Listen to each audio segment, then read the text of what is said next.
Welcome to the Naked Party Time podcast, where we get real and raw about life, leadership, and love, while having lots of fun along the way. So what do you say? Are you ready to get naked? Let's do it. Well, hello and welcome to episode number 3 of the Naked Party Time podcast. I'm one of your hosts, Jeff Manis, and as always... Sabrina is here. Can I really say as always? We've only done three episodes so far. I guess if all the podcasts we've done, you've been on every one of them, so it would be. Yes. As always. I'm always here. I'm your here sidekick. With my wife. You're more than a sidekick, babe. Oh, thanks. I'm here with my wife, Sabrina. This is the second podcast we're recording in one day. Mm-hmm. So we were going to try to do all 4 of this series. Yeah. How you holding up with just doing 2? 2 is good. I don't think I'd want to do any more. Are you ready to lead this one? No. You sure? Yep, I'm sure. Okay. Whether you're listening on a podcast app or watching us on YouTube, thank you for tuning in. Our prayer is, and we really do pray this, yes, that these conversations would be valuable yes, and practical for you in your life. On this episode, we're continuing the conversation we started last time called I Don't Want to Go Back to Normal because normal wasn't working. We hit on some pretty personal subjects, so we may not have any listeners left by the time this airs, but we're going to go with it anyway. That's right. And if it helps one person, if only for the one, right? Yep. Even in our personal lives, we live out that value. I always say that, yeah. So this is a 4-part series. We started last time by highlighting 6 things we don't want to go back to normal on from our pre-COVID life. Yeah. Our financial health, physical health, mental health, spiritual health, relational health, and speed of life health. Hey, I want to say I'm so proud of you that they don't all start with the same letter. Well, they all had health. It bugged me that the last one... Oh, my goodness. The last one didn't have health in it. It really did bug me. I was thinking, wow, he broke his sermon thing and then it still bothered you. If I would have thought about it, I probably could have come up with oh my word, a way to have it all work out with the same letter. How letter. long do you spend too much trying to get your words to match? Seriously, too much. Oh my goodness, you're so funny. I'll change. Like if I have a 3-point sermon and 2 of the 3 have the same letter and I can't get the third one, I'll change the other 2. I'll find some crazy random word. Oh my word. It's bad. That fits. I have a problem. Yes, you do. Well, that's the first step in admitting you have a problem. Which of those 6 stood out to you the most that we looked at? I have to say I was a little shocked by all of them. Yeah. But probably the spiritual health. Yeah. First off, and then the emotional health second. Those numbers are just devastating to me because I've been in both so deeply. Yeah. And it just makes me very sad. For me, it was the financial one. Just the amount of people who can't survive the loss of one paycheck. I know. And again, how scary and stressful. We've been there. Yes. We've been there. That was heartbreaking to me. So, in that first episode of the series, we didn't really offer any solutions. We just acknowledged what we saw as problems. And now we're going to start looking at solutions. Once again, if you're struggling in one of these areas, you don't agree with our assessment or whatever, seriously, no judgment at all. We've struggled greatly in all of these. We still struggle with them today. You're never done growing in any part of your life. It is about progress. Not perfection. Not perfection. So please hear us in that. We want to see you thrive in every area of your life. And we just don't believe, according to those numbers, that Americans were thriving in those specific areas. And we know personally that it's possible to thrive. Yes. Yeah.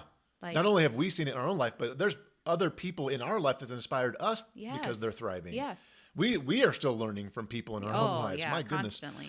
So if you haven't listened to that first episode of the series, it's episode number 2 of the podcast. I'd encourage you to go back and listen and then pick this one up. Because we're going to look deeper today at the first 2 things we don't want to go back to normal on, our financial health and our physical health. Before we dive into today's content, we do want to give away another $10 Starbucks gift card. We might have to end up changing the gift at some point. Yeah, I know. We were going to give that away to someone who asked a question this week. This episode's winner is Cynthia Fernandez. And we're going to actually answer her question as a part of the content today. Yeah, it was really good. In fact, I think for the rest of this series, it'll be listener questions that are a part of the content. She asked this question. It's such a good one. where do you suggest starting when your debt is out of control? And what tips do you have to budget together as a couple? Now, I do think there's some tips that it's going to help our single people too, but her question was about married people, so we'll deal with that as well. With that, let's just get right into our content and talk about that first thing we don't want to go back to normal on, which is our financial health. Yeah. To remind everyone, so if you're listening, you didn't listen to the last episode, or just to remind you, pre-COVID stats showed 75% of Americans live paycheck to paycheck, meaning they couldn't survive a loss of one paycheck. Right.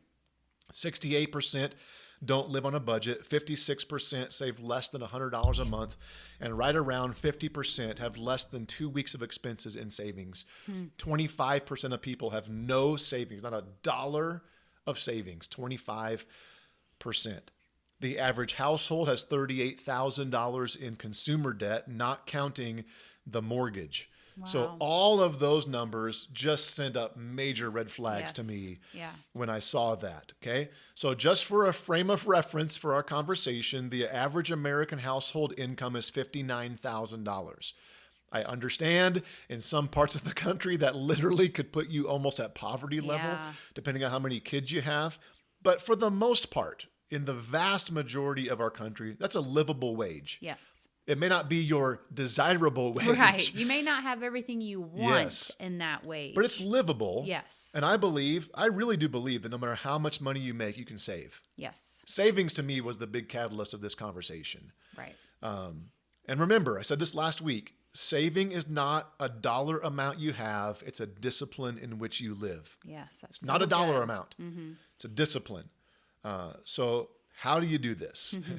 Per Cynthia's question, where do you suggest starting when your debt is out of control? What tips do you have to budget together as a couple? Let's start rolling through these. Okay. The first thing I think we have to do if we're going to not go back to normal is this: choose no more debt. Yes. Just stop. Stop. You have to make a decision. We will not have debt again. We have the current debt. Right. And we're debt free except for our house. Right. But you're going to choose from here on out, we're not adding any more debt. Yes. You have to start there. And the easiest one to stop, I think, is credit card or consumer debt. Right. We do have a rewards credit card that gives 2% cash back, but we've never once carried a balance on it. Right. In fact, I have it set up to on the credit card online portal to automatically pay the balance in full on the due date every month. So that it automatically pays it every time. We've never paid a penny of interest. Right. Never carried a balance. For us, though, one of the most common forms of debt that we just refuse to have, and I think this is one that could be the most beneficial for people, but the hardest one to do. Yeah. Is we refuse to have a car payment. Yep. Refuse. The average car payment in America is $471.50. Now, we know we are in the vast minority on this. Yes. But we'd rather put $471.50 in a savings account every month. Yes. Pay cash for a car, pay cash for repairs, rather than put that money into a car payment every month. So it goes back to that Proverbs 22. Yeah, borrower is servant to the lender. I don't want to be a slave to a car dealership, a bank. Yep. I want to be in control of because that. if the bottom falls out of the economy or my income or your income, that payment's still sitting there. Right. If I don't have a car payment, that money can be sitting there in savings. Right. So an average, with the average car payment of $471.50 a month, in 6 years, which is the common length of a loan, that equals $33,948 I could save. And, and a lot of times you don't even pay that much for your car. Right. You pay way more. Oh, yeah. Yeah. So that's not counting the residual costs of a car payment, which is typically full coverage insurance, higher tax, higher registration costs, which are hidden fees of a car payment. So even if I spent $15,000 on car repairs, which we never have, if I spent $15,000 in 6 years for my paid car repairs, for car, I still would save $18,948 in 6 years. Wow. You can't beat that math. That's really eye-opening. Yeah. So just the average car payment for 6 years, if I had paid $15,000 in car repairs, I still would save $18,948, which, by the way, is a pretty decent car that you could buy with that money. $15,000? No, $18,948. With the money that's saved over. Oh, yeah. You can get a sweet car yeah. for that in cash. So, by the way, I just saw yesterday, CNN had an article online that debt has gone down during this pandemic. Oh, wow. Which I thought was super cool. People are actually are not going into debt as much since COVID hit. Well, so that's good. Yeah, that is good. So anyway, the first thing, just choose no more debt. It's hard, but choose it. You have to choose it. Yes. We will not go into debt. And it sometimes in the beginning, it's a daily choice. Oh my goodness, absolutely. You have to say no over and over. Yep. You have to watch your friends do things that you can't participate in. Yep. You have to come home and eat leftovers again. Yep. But it's worth it. Oh my goodness, so worth it. So the second thing to do, if you're not going to go back to normal, or if you're going to get out of debt, as Cynthia asked, is live on a budget. Yes. Like these, we're not giving anything groundbreaking here. No. Live on a budget. That budget needs to balance, meaning you're not in the hole. Right. So you're not spending more than you're making. A budget's not good if you're spending more than you're making. You won't save any money or get out of debt that way.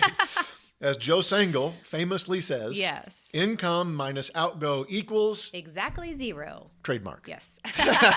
Otherwise, he'll send me a bill. Yeah, that's right. That's right. So, Joe, thank you for that. But it's true. Yeah. Your budget needs to equal zero. We budget to zero. We tell every dollar where to go. We make savings and expense in our budget. Hey, if you want to be in control of something, be in control of telling your money where it needs to go. Yep. It's not the boss of you. Yep. And I don't care what budgeting app or tool you use. Joe Sangl has some great ones. Dave Ramsey has some great ones. Just live on a budget. Right. Stick with it. Stick with it. Mm-hmm. And it might take you several paychecks to figure out your budget. Right. Yeah. Like the first one, you're going to be like, this is crap. So don't give up. Yeah. Keep doing it over and over and over until you figure. We constantly change our budget. Oh yeah, we change it all the time. So it's a constant moving thing. But it always equals zero. Yes. We're told every single dollar where to go. Yep. To do this then and have money for savings, you have to choose to live on less than you make. Yeah. So I actually think discretionary income is just as valuable as cash in the bank. Because it's one thing to have a savings account. Right. It's another thing to have expenses that are far less than what you make. Right. Because then if you change jobs or lose your job or your income changes, you aren't already spending everything you make on your expenses. There's some flexibility. There's some flexibility to change. Yeah. And adapt. Adapt, yeah. Like if I lose my job, if my income goes down, whatever, I'm not spending everything. Right. Discretionary income is just important as money in the bank. That's good. If you're married, you need to have no secrets. I highly suggest, and I would even argue it's biblical, but I won't say you have to, but we suggest having a joint checking account. Yeah. If you choose not to, I don't know why a couple would have to. It makes no sense to me. Right. You do have a business checking account. Yes. Only for your business, though. That's separate from our personal. And so here's what I say. If you choose to have two checking accounts or not joint, decide together how you're spending money in both. Yes. You have all the access to my business account. I can't hide anything. So I'm the one that leads the budget in our house, but we review it together every time. Yes. And I don't always want to sit down and do it. And you don't have to do your budget together. We don't do it together. No. Well, we do it together, but oh my Lanta. Getting naked over here. That was funny. We don't actually sit down and do the whole budget together. No. I do the budget. I find out what did we spend, what lines are coming from, and and then the last 10 minutes of my budget time, you come down. If I have any questions, whatever, I let you know where we're at with our budget. If we make adjustments, what would you say? You look confused. No, I'm just listening. Okay. But I do have a question for you. I'm gonna kind of maybe throw you off here a little bit. Here we go. Is this gonna be safe? Yeah, it's a safe question. I'm filtering what I'm going to say. What's my safe word? If you need out of the situation. You could say caca. No. But I do know, and a lot of my friends, the woman does the budget. So do you have an opinion on that? The man is supposed to be the spiritual leader of the household. Do you think it matters one way or the other? If a man does it or if a woman does it matter who leads in that? If the man sucks at finances and the wife, if the husband sucks and the wife is great at it, then by all means the wife should do it. Right. There's no right or wrong reason. Anytime it ever becomes a power play that the wife won't let go because she wants to be in control, or the husband won't let go because he wants to be in control, then you have issues. Because now, as long as you're on the same page, you're communicating about it. Who does the numbers or the spreadsheet or the app or whatever doesn't matter to me. Right. As long as you're making decisions together, I think is the key. Okay. Good question though. I just thought that might be something that could come up. Yep. So we both review the budget every time. We establish the budget together, deciding where we're going to tell our money to go. If you don't tell your money where to go, it will find somewhere to go. Oh, my word. And it usually will not be to savings or to pay off debt. It like grows wings and flies away. Yep. So you gotta, if you're going to live on a budget, if you're going to live on less than you make, you have to make sacrifices. Yes. If you're already, like as Cynthia said, like way into debt, I can't remember the language she actually specifically used, you have to make major sacrifices. But it's only for a season. It's for a season. Yep, it's not forever. So it's for Cynthia, now. It's not forever. The sacrifices you have to do now will not be there forever. Yep. So it's not in our plan to ever own a new car. Yes. We do have a plan to buy nice cars. Yes. But only with cash, and we're going to let someone else take the hit on the value. Right. So I drive a 2000 GMC pickup. You drive a 2004 gold Buick Century that looks like a grandma car. It really does, doesn't it? Yes. I call her Goldie. Call her Goldie. But it's what? It's paid for. Yep. And she runs great. Runs great. Has 104,000 miles on it as a 2004. It's hard when you see other people buying and driving new cars, and we're just not going to do it. Right. And I have a car I want. And so I really want a Subaru. And so we are talking about what does it look like to get something a little bit newer, but pay cash for it. Pay cash for it.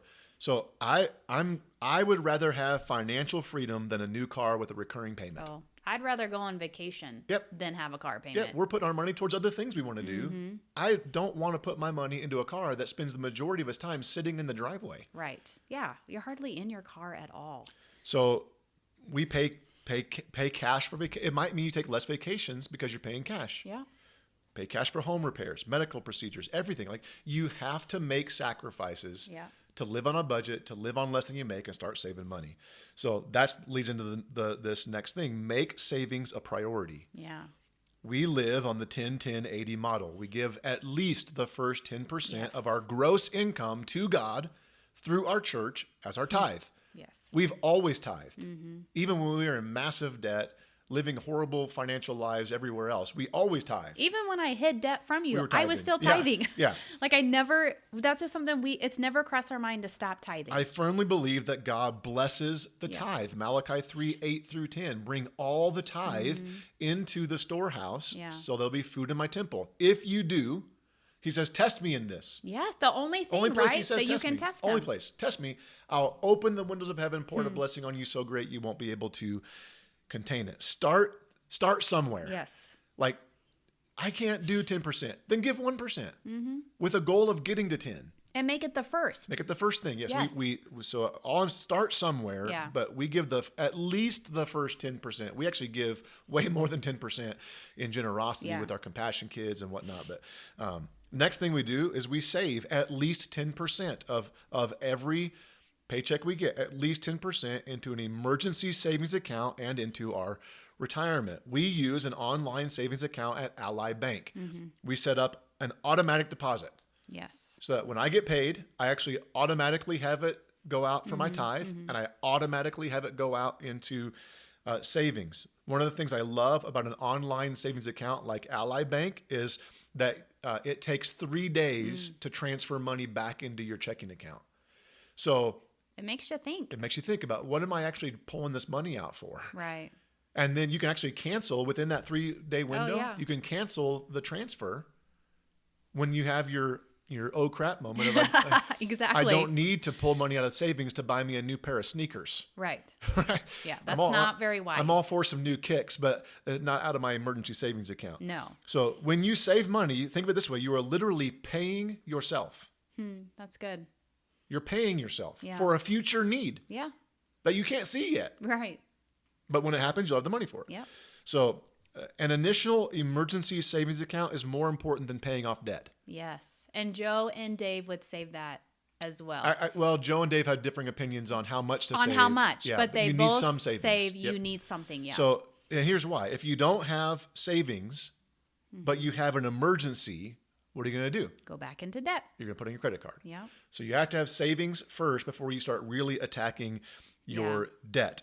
I believe 1 month of expenses is a good place to start. Yeah. Dave Ramsey says $1,000, but for me, most emergencies are more than $1,000. Yeah, that's true. So I would say 1 month of expenses, but just have something. Yeah. We are now personally at a bucket list goal that we now have 6 months of expenses in savings, not 6 months of income. Right. Because we live on far less than we make. Right. Which, by the way, is the beauty of living on less than you make. That 6 months number or 3 months or 1 month number gets lower when your expenses are lower. Right. And that number's lower when you don't have debt too. Yeah, much lower. When you have debt, that has to be in your category of expenses. Yeah, don't forget to calculate that in. So we didn't start taking this seriously until about 10 years ago. And we've made so many mistakes along the way. We would start savings and spend it. We'd get out of debt and go back. Like we've made all Or we'd have a broken arm mistakes. and man, yeah. And then a couple more here on this financial piece. As far as paying off debt, you can't beat the debt snowball method of Dave Ramsey. Yeah. Joe suggests that as well. Look it up on Dave's site, on Joe's site. You can sell crap. Like get on Facebook Marketplace and just start selling crap. Yes, we all have too much stuff. Yes. Downsize if you have to. Yeah. You may not be able to stay in the house you live in. Yeah. Sell your cars. You might have to eat a little bit of that debt that you have on your cars. Yeah. Like get a side hustle, an extra job, do whatever it takes. It is hard freaking work. But it's worth it. It's so worth it. So do a spending fast. Yeah, we need to go back to that. Yeah, no, we do. So we did one at the start of the year, and it's what accelerated us to get to our 6 month savings goal, where we literally for 3 months, we stopped all spending except on what was necessary or recurring. Like we didn't cancel our dish network. We didn't cancel our internet. You can do those things if you have to. We didn't have to sacrifice during this spending fast because we've already sacrificed many, many times. But we had no eating out. Yeah. No new clothing, no entertainment, no Starbucks. We hardly eat out anyway, which I bet is another great place to save money. Yeah. We budget for our family of 6 $100 a month on eating out, which doesn't go very far. No. But find those places you can start stopping spending and then put that money towards savings and eventually towards debt payoff. And then you can get that money back. Yeah. And you can increase it. Yep. Depending on where you're at. And then the last thing I would say with this financial one is just continue to be educated. Yes.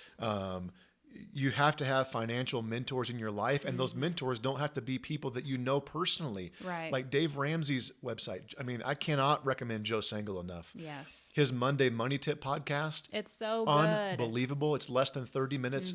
It's way less than what we're doing on our podcast. Less than 30 minutes every single episode. He always has such great stuff to share. His website has free tools. Get educated. Follow them on social media. Yeah, so when you're just scrolling to scroll, you're seeing encouragement. That helps me a ton. Dave Ramsey has all those success stories of people paying off massive amounts of debt. It encourages me to keep fighting the good fight and doing what we need to do. Yep. So those are some practical next steps, things, and even on everything we shared, you could do another whole podcast on each one of those things. But those are some things that we think you can do to start saving money and to getting out of debt, which I think are the two biggest things that Americans are struggling with, according to those statistics. Yeah. And Cynthia, hope that helped give you some next steps to get moving out of debt and get working together as a married couple. So the next one we're going to deal with today, and then we'll be done for this podcast, is not going back to the way things were with our physical health. Yeah. So financial health, physical health. As a reminder, 2/3 of Americans are considered overweight. And listed among those most vulnerable to COVID are obesity. Yeah. So Jenny asked this question: how do you motivate yourself to stay disciplined, especially when it comes to physical fitness? I see your posts about running and staying active. Just wondering what gets you motivated to keep it up. Looking for some inspiration. So great question, Jenny. Yeah, yeah. And I will tell you this. One of the biggest game changers for me was realizing that the way I cared for my body was an act of worship to God. That's really good. That ultimately, working out is not about looking better. It's about honoring God. Yeah, that's convicting to me. Like I've been kind of slacking, and I'm like, I need to do better. We are to be managers. Yeah. We're stewards. Yeah. So in the same way that we are managers of God's, we didn't mention this. All the money I have is God's. Yeah, it's not ours. It's not mine. Yeah. It's God's. My time is God's, and my body is God's. Yeah. When I realized that was a game changer for me. Romans 12:1 says, and so, dear brothers and sisters, I plead with you to give your what? Bodies. Your bodies to God because of all he's done for you. Let them be a living and holy sacrifice, the kind he'll find acceptable. This is truly the way to worship him. Yeah. That the way I use my body is a way to worship God. And then 1 Corinthians 6, verse 20, this verse is used in context about our sexuality, by the way, but I think it relates to other things. It says this: for God bought you with a high price, meaning you belong to God, so you must honor God with your body. Wow. So my motivation is honoring God, not looking better. Now, that's not always been the case for me. I've dealt with some very extreme self-esteem issues when it comes to my body. A byproduct of working out is you look better and feel better. Right. Hopefully you live longer. Yeah. Life's short already. Right. So I don't want to speed it up by the way I live. Right? But it all starts with that motivation. The way I care for my body is a way to worship God. It honors God. So here's a couple of just quick, easy things you can do to make some changes to start living healthier lives. And they're not hard. Right. Well, they're simple. They're simple to say. Right. They are hard to live out. Yeah, hard to do. Takes discipline. Okay. But the first one is this: just start moving. Yeah. If we would just be a little bit more active, it would help a lot in this. I actually looked up how much exercise is recommended. Yeah. If you take the total time per week that's recommended, it averages to 21 minutes a day of moderate intensity cardio. 21 minutes. It's not really that long. It's not long at all. Like 21, you could have listened.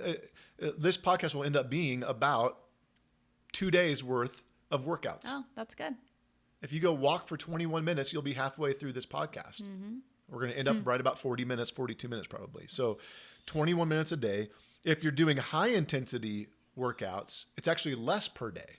Wow. So high intensity cardio like running or just extreme biking or whatever. Yeah, or a HIIT 30. It's 1.5 to 2.5 hours a week. Wow.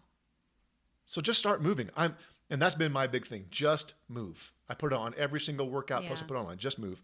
And I'm all for the Fitbit, the Apple Watch. Actually, I don't like Apple Watches because they are so distracting for people. That's another subject for another day. But anyway, I'm all for the step counters. But I don't think we should just count our steps from walking around at our job as a workout. Right. I get it. If that's good that you're moving at your job. Yes, and some people do a lot of walking for their job. Yeah. But I think there's something about being intentional. Yeah. That I equate it this way. That would be like me saying, well, I spend hours a week in the Bible for my job as a pastor, and so I'm just going to count that as my personal time with God. Well, I spend hours a week in my Bible. Right. But that can't replace my intentional time with God. So in the same way, I do think there's value in intentional exercise for the sake of living healthier. Yeah. And not just counting my steps from around the house. Those are good. It's good to be moving, but anyway. Those are just extra. Yep. Yeah. So get outside, Go to the zoo when it's open. If a local zoo is open around you, go hiking, get out in nature, go to the park, and just be intentional about moving. You had mentioned there's tons of workouts on Pinterest you can do. Yes. Oh my goodness. Every body part you can look up and find a workout just for that. Yeah. Use your time of walking or whatever to listen to podcasts, listen to worship music, pray, listen to sermons, whatever. You can do that. So that's the outgo part of your physical. You need to be moving. Yeah. 21 minutes a day on average.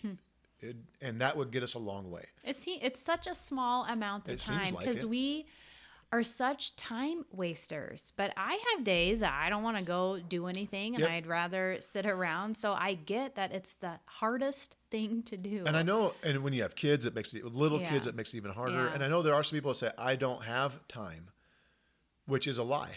Which goes back to number 6 we'll get to that we talked about. Yeah. We all have the same amount of time. Yeah. We all have 24 hours a day. There's only 24 hours a day. And what we do with that 24 hours, whether it is a choice. Yeah. Some of it might be demanded of us. Right. You have to be at your job for this amount of time or whatever.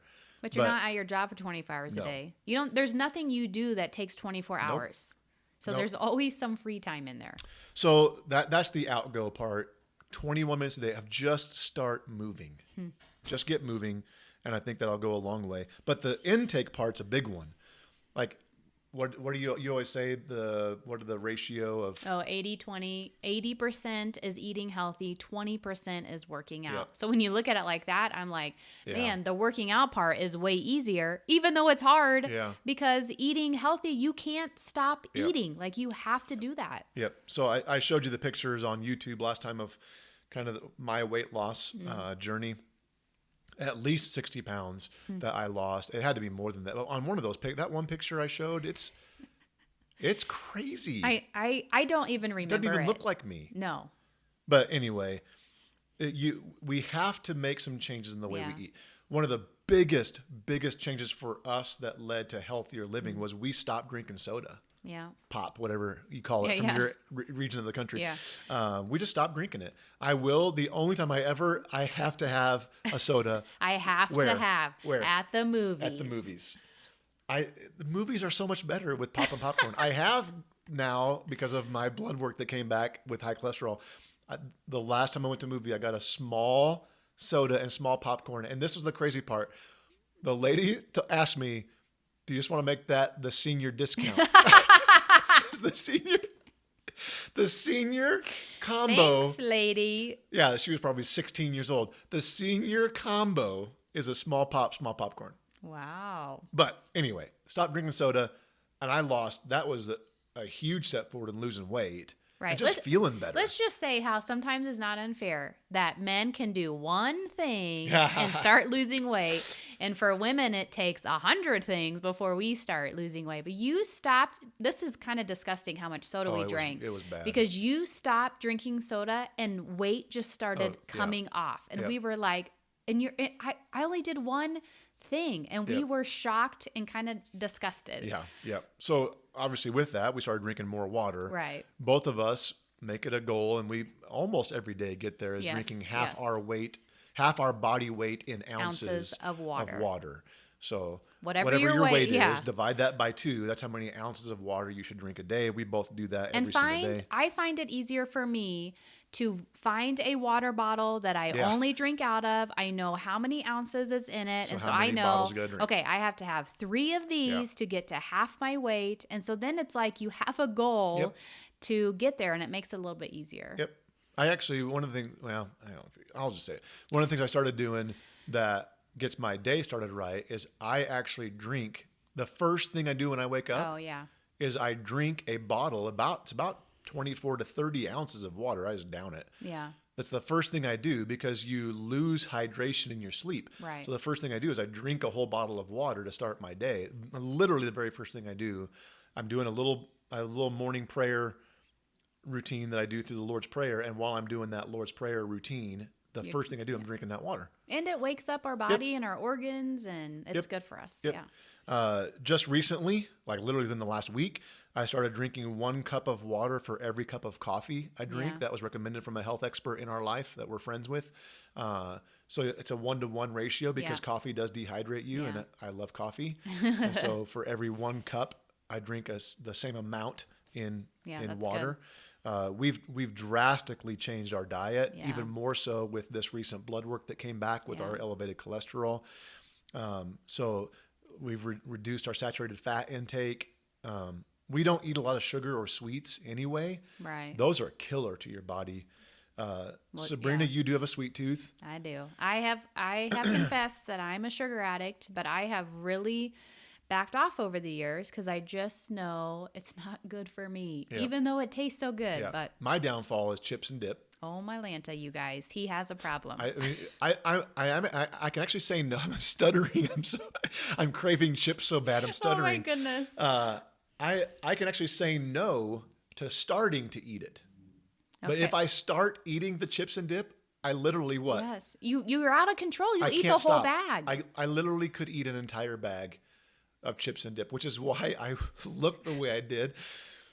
It's so bad. I try so hard to not treat you as a child, to treat you as my husband and show you respect and love you equally. But there are times when I see you getting out of control that I have taken the chip bag away because I'm like, just the other night at dinner, I was like, Jada, grab the chip bag from Dad. He doesn't need any more. Yeah, it's not good. It's really not good. You need a little help in that area. And sometimes we'll be like on date night, you'll be like, do I need to take those from you? I literally will just keep, it's bad.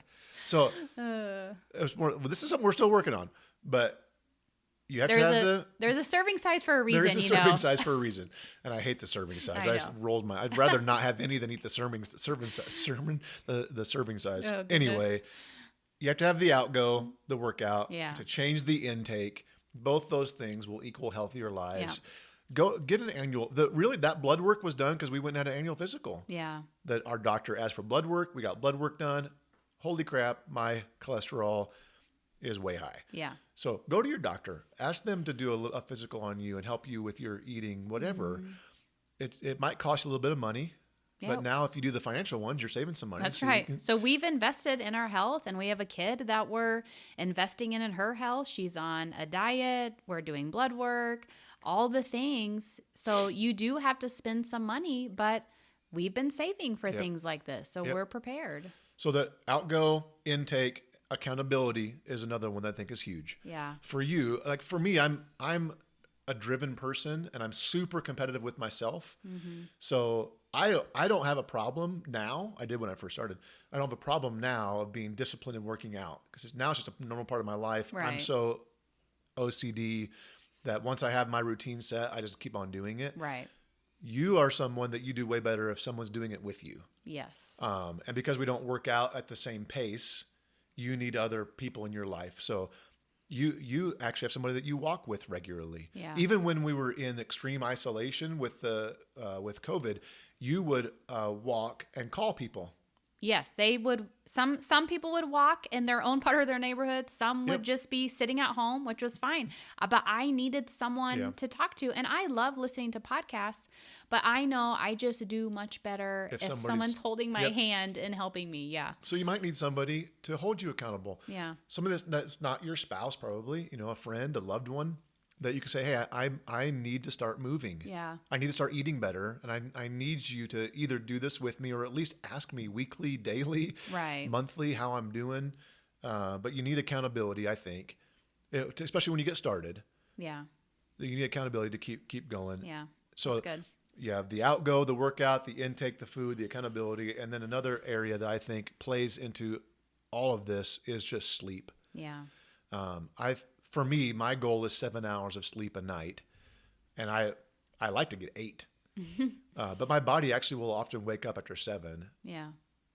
And going to bed at a certain time is huge. I mean, there's actual research that show when REM sleep, the best sleep happens, and it's like from 10 to 2 or something like that. Yeah. So if you're staying up till midnight or 1 and then going to bed, well, now you're missing the best part of your sleep. You might still get 7 or 8 hours, but you're not getting the best sleep. Right. We don't have time to go into all that, but I think sleep's another big one that if we get the better sleep, it's going to affect our mental capabilities, our spiritual capabilities, physical, all that kind of stuff. Right. It all does go together. Yep. Yeah. So there's kind of the deep dive into those two things. I don't want to go back to normal on finances. Wasn't working. Or physical health. That normal wasn't working. Yeah. Those statistics show it. It wasn't working. And we have to make some changes to not go back to that. So on the next episode, we'll continue this series. And the next 2 things we're talking about is going to be our emotional, mental health and our spiritual health. Yeah. So we're going to do a deep dive into those 2 things. I think those 2 things correlate really well together. Yeah, I do. And some of the solutions are the same for both those. Yeah.